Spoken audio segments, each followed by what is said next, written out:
The past few years have been kinda rough for new movies. I've actually stopped watching newer stuff because so much of it was bad. However, that doesn't mean that they all are.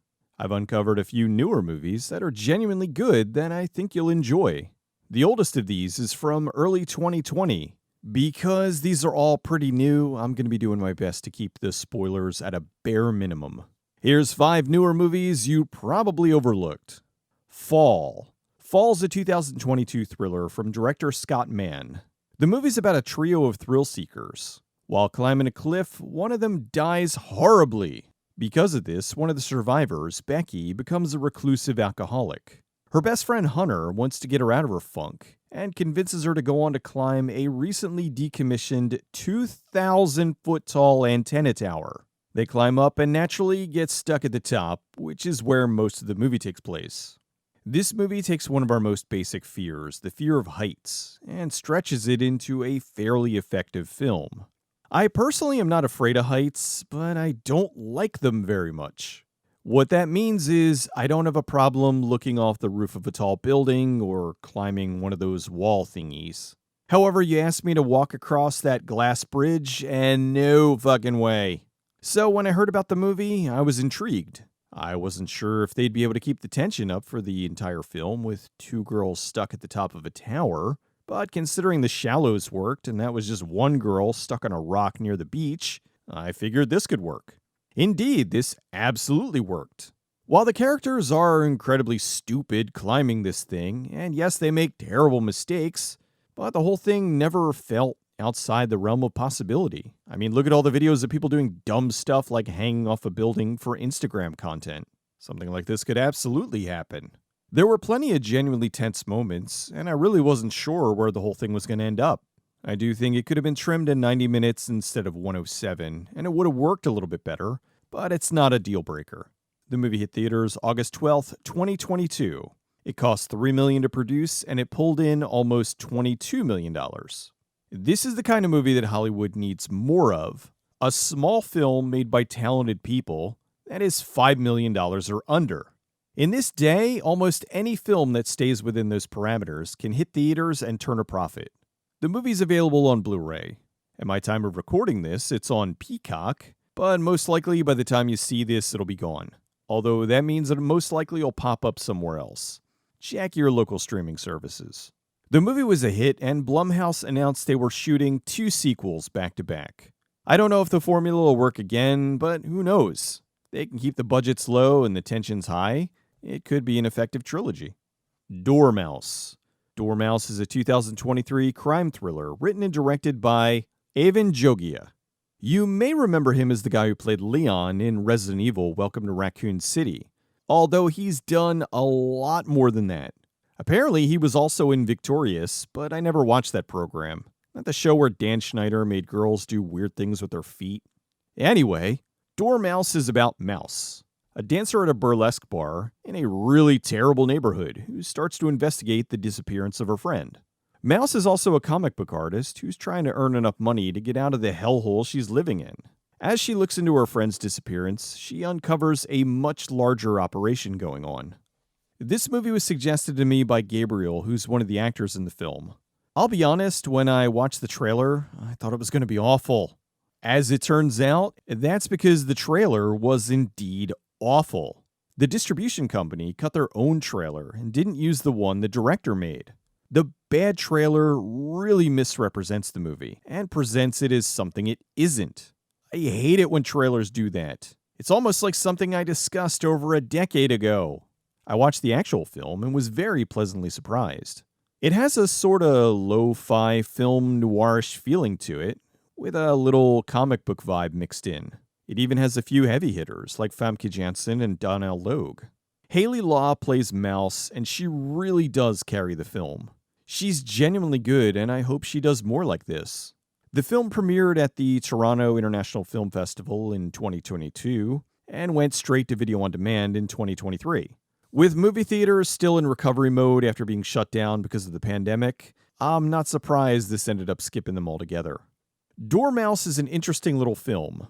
The cast was solid, and Avan did a very good job of pulling triple duty. He wrote, directed, and acted in the movie.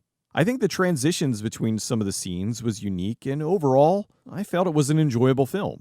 Dormouse is currently streaming on Hulu, Hoopla, and is available video on demand. Here for Blood. Here for Blood's a 2022 comedy horror film from director Daniel Torres. I reviewed this about a year ago, but since not everybody watches the shorter reviews, I figured I'd bring it back here. Here for Blood is about Phoebe, a college student who's overwhelmed with exams. She asks her boyfriend Tom to take her babysitting job for the evening. When an evil cult that's been murdering babysitters and kidnapping young girls for nefarious deeds attacks their house, they are expecting a 100-pound babysitter. What they get instead is a 250-pound amateur wrestler who beats the crap out of them in the funniest of ways. The movie is a throwback to campy 90s horror. It takes the whole kill the babysitter trope and turns it on its ear by having the babysitter be this beast of a dude. It's got some great laugh-out-loud moments, and the gore is insanely over the top. I believe I mentioned this in my review. It's one of the more recent examples of modern Canucksploitation. It's currently streaming on Screambox, Amazon Prime, and Tubi. It also just got a physical Blu-ray release back in September. Underwater. Underwater is a 2020 horror film from director William Eubank. It was released in the dump month of January, which is when studios usually release films they have no faith in. Although this was the last film released by 20th Century Fox before the Disney buyout. So they may have just contractually dropped this because the executives all got their payout, and they didn't really care if the movie performed or not. An absolute shame. Underwater is about a drilling facility at the bottom of the ocean. An earthquake damages the facility, and the crew have to make their way across the ocean floor to another building in order to survive. While on their way to the other facility, they discover there's something in the water with them, and it's not good. This was an absolutely incredible film. I know some of you will turn your nose up because it has Kristen Stewart, but much like Robert Pattinson, she's proven herself to be a very good actress. Yes, she was terrible in the Twilight movies, but that really was more because the character and the movies were terrible. She won me over with Personal Shopper, and she's been consistently good ever since. Okay, Charlie's Angels stunk, but much like Twilight, I don't see that as her fault. I think that was more just bad script and bad directing. The movie reminded me of the influx of underwater monster movies we got in the late 80s, like Deep Star 6 and Leviathan. It has a very similar vibe. The movie was released on January 10th, 2020. With the budget of somewhere between 50 to 65 million, it only made 40.9 million. Although with video sales and whatnot, it probably made its money back. However, for how good it looked, I thought it cost more. If you've been avoiding this one, you really should give it a shot. It's in my top 10 films from 2020. It's genuinely that good. The movie was released on Blu-ray, and it's currently streaming on Hulu and Fubo. Freaky. Freaky is a 2020 horror comedy from director Christopher Landon. In 2017, Landon directed Happy Death Day, which was a horror film that combined Groundhog Day with a slasher film. It was legit great, I really loved it, and its sequel. The writer, Michael Kennedy, saw this, and so he wrote a script called Killer Body. He spoke to Landon over lunch, and the two worked together to evolve the idea. They mixed Freaky Friday with a slasher, and ended up with what they called Freaky Friday the 13th. They eventually shortened the name to just Freaky. The movie's about a serial killer, the Blissfield Butcher, played by Vince Vaughn. He swaps bodies with a high school student, Millie, played by Katherine Newton. Much like Happy Death Day, the film plays out in Landon's tongue-in-cheek style. It's funny when it needs to be, and scary when it needs to be. Vaughn is absolutely giving it his all here, acting like a teenage girl in the funniest of ways.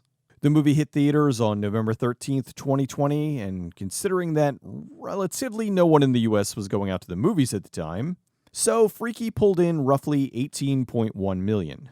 You might think that's a flop, but the movie opened number 1 at the box office, where it stayed for 2 weeks. It was in the top 10 for 8 weeks.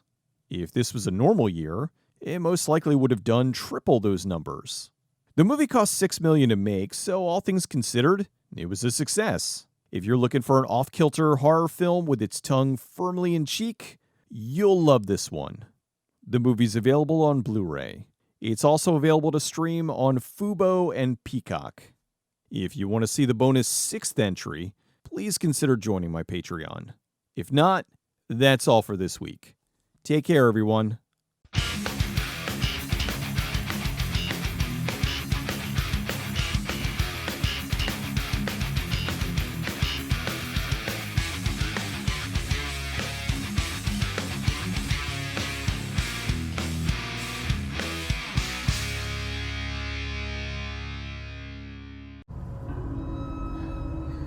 Look at this.